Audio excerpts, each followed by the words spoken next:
சாஸ்தாபரவை கேளாய்.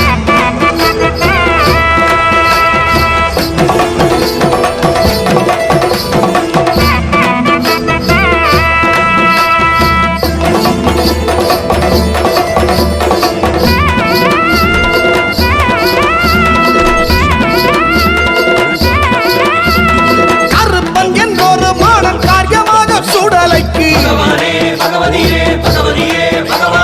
கருப்பன் என்றொரு மாடன் காரியமாக சுடலைக்கு கருத்த மேகம் போல் வாரம் கையில் போடு வாழும் ஒன்று.